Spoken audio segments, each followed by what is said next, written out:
Picture this. One day, you wake up, you're going about your day, and suddenly you hear an explosion from down the street. You're wondering what it is, but you don't really go to check it out.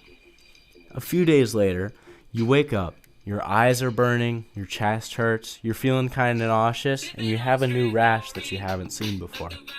This is exactly what happened to the residents of Gumi, South Korea after the huge global chemical plant explosion and leak on December 27th of 2012.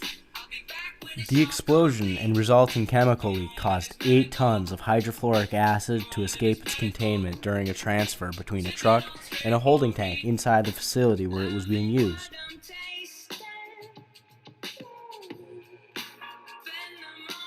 During the transfer, valves were not closed before hosing equipment was attached, so when the hosing equipment was attached and the valve was missed, it caused escape of the gas at a high pressure which knocked over the men who were working with the hose.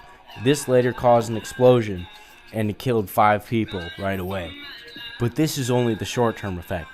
In the long run, over 3,000 people reported rashes, headaches, and respiratory diseases that were attributed to the spill.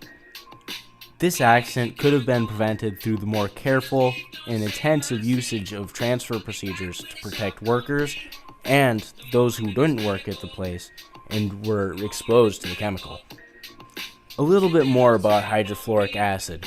Hydrofluoric acid is a clear and colorless liquid below 67 degrees Fahrenheit. Because at 67 degrees Fahrenheit, it becomes a very strong, pungent, and still corrosive gas. As a matter of fact, it has a pH of 2.12. That is not fun. If you get that on your skin, it will burn and it will not feel good. So that is why you have to be very careful when working with acids, and that's why this event was as destructive as it was. You might be wondering right about now, well, if it's so dangerous, why would we use it?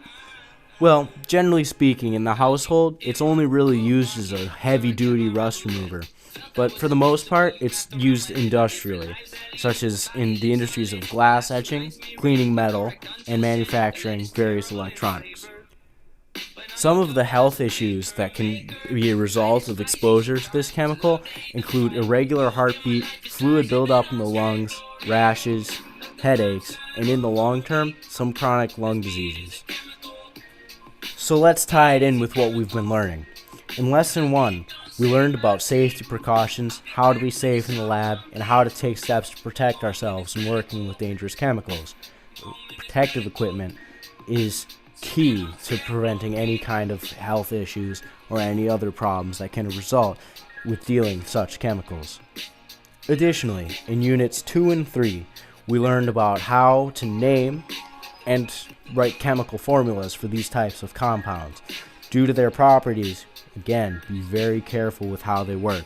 And this particular chemical has a chemical formula of HF, as you may have guessed. One of the best things to come out of this whole issue were safety precautions, because safety is, of course, paramount when working with something such as this. When the accident occurred, in terms of containment issues, there really wasn't a whole lot of guidelines that were strictly enforced as much as they are now. It allowed people to get access to chemicals and things without maintaining strict safety procedures beforehand, which is why, at the cost of great human life, saving time should never be placed above that. Since the incident, the main thing that has changed has been safety guidelines. Accessing a chemical has now become more difficult in some senses, but more safe for the worker because it requires personal protective equipment, handling equipment, as well as preparation in order to make sure that transitions go smoothly.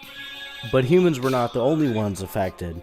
Animals, the environment, and livestock were all affected by this spill due to the fact of it goes into the air because it evaporates at such a low temperature. And when ingested, it can cause problems in all types of animals, humans, plants, everything. In conclusion, don't play around with this stuff and be careful with chemicals.